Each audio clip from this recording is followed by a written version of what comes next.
வணக்கம்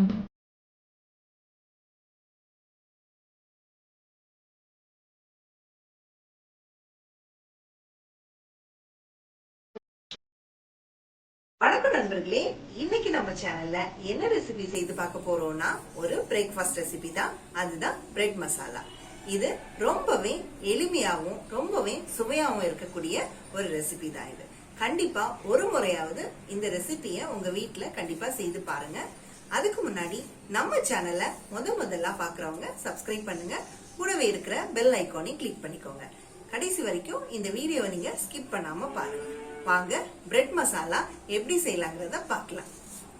பிரெட் மசாலா பண்றதுக்கு தேவையான பொருட்கள் என்னங்கறத நாம இப்போ பாத்துக்கலாம். ஒரு பாக்கெட் பிரெட், முட்டை 5, garam masala 1 tablespoon, 1 tablespoon மிளகாய் பொடி, பொடியா நறுக்கி வச்ச 2 பெரிய வெங்காயம், பொடியா நறுக்கி வச்ச 2 தக்காளி, தேவையான அளவு எண்ணெய். பிரெட் மசால் பண்றதுக்கு முதல்ல நம்ம பிரெட்ல உள்ள இந்த ஓரமான பகுதியை நம்ம கட் பண்ணி எடுத்துக்கலாம்.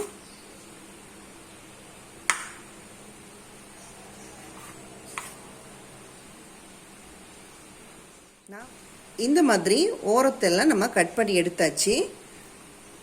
அடுத்ததா நம்ம கியூப்ஸா இதை கட் பண்ணி எடுத்துக்கலாம்.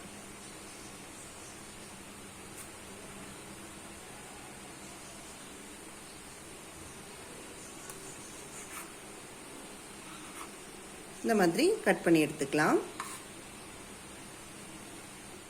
இந்த மாதிரி எல்லா பிரெட்டையும் கட் பண்ணி எடுத்தாச்சு. அடுத்ததா நாம ஸ்டவ்வை பற்ற வச்சுக்கலாம். பற்ற வச்சுட்டு ஒரு கடாயை அடுப்பில் வச்சுக்கலாம். இப்போ கடாய் நல்லா சூடாயிடுச்சு. இந்த டைம்ல நம்ம ஆயில் சேர்த்துக்கலாம். இப்போ எண்ணெயும் நல்லா காஞ்சிடுச்சு. இந்த டைம்ல நம்ம பொடியா நறுக்கி வச்ச 2 வெங்காயத்தை ஆட் பண்ணிக்கலாம்.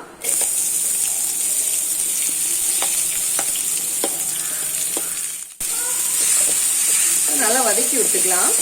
நல்லா வதங்கணும் வெங்காயம். இப்போ வெங்காயம் நல்லா வதங்கிட்டு இருக்கு. இந்த டைம்ல நம்ம தேவையான அளவுக்கு உப்பு சேர்த்துக்கலாம்.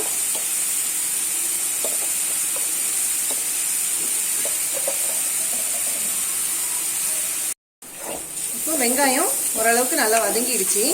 இந்த டைம்ல நம்ம பொடியா கட் பண்ணி வச்சிருக்க தக்காளி சேர்த்துக்கலாம். நான் 2 தக்காளி பொடியா கட் பண்ணி வச்சிருக்கேன்.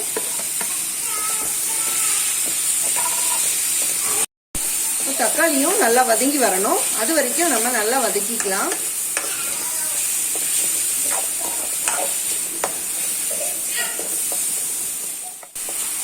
இப்போ வெங்காயமும் தக்காளியும் நல்லா வதங்கிடுச்சு.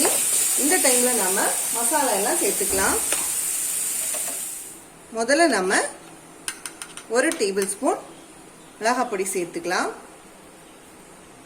அடுத்ததா 1 டேபிள் ஸ்பூன் அளவு கரம் மசாலா சேர்த்துக்கலாம். வேற எந்த மசாலாவும் நம்ம சேர்த்துக்க போறதில்ல. சேர்த்துட்டு நல்லா வதக்கி கொடுத்துக்கலாம். இப்போ இந்த கரம் மசாலாவோட பச்சை வாசனை போறது வரைக்கும் நம்ம நல்லா வதக்கிக்கலாம். இப்போ மசாலாவோட பச்சை வாசனை எல்லாம் போயிடுச்சு.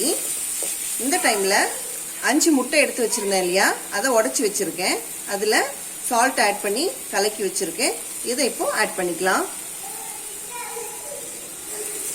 ஆட் பண்ணி மிக்ஸ் பண்ணி விட்டுக்கலாம். பாருங்க, இந்த எக் வந்து டீப்பா ஃப்ரை ஆக வேண்டாம். நம்ம அதுக்கு முன்னாடியே இந்த பிரெட்டை நம்ம இந்த எக்கு கூட சேர்த்துக்கலாம். ஏன்னா நம்ம இதுல எந்த தண்ணியும் ஆட் பண்ண போறது கிடையாது. ஸோ இந்த பிரெட்டும் இந்த எக்கும் சேர்ந்து மிக்ஸ் ஆகி தான் ரெடியாக போகுது. நம்ம இப்போ பிரெட் ஆட் பண்ணிக்கலாம்.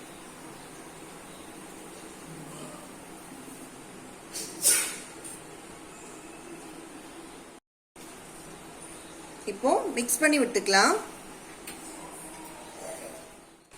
இப்போ எல்லாத்தையும் நம்ம மிக்ஸ் பண்ணி விட்டுக்கிட்டோம். இந்த டைம்ல நம்ம லோ ஃப்ளேம்ல வச்சுக்கலாம். ஏன்னா நம்ம எக்கும் குக் ஆகணும். அதனால நம்ம லோ ஃப்ளேம்ல வச்சுக்கலாம். பாருங்க, இந்த எக் வந்து எல்லா இடமும் மிக்ஸ் ஆயிடுச்சு. நல்லா குக் ஆகி வருது. ஒரு 2-3 மினிட்ஸ் நம்ம போட்டா போதும். அதுக்குள்ள எக் எல்லாமே மிக்ஸ் ஆகி ரெடியா வந்துடும். பாருங்க, இப்போ இந்த எக்கு பிரெட்டு கூட எல்லாம் சேர்ந்து மிக்ஸ் ஆகி நல்லா குக் ஆகி வந்திருக்கு.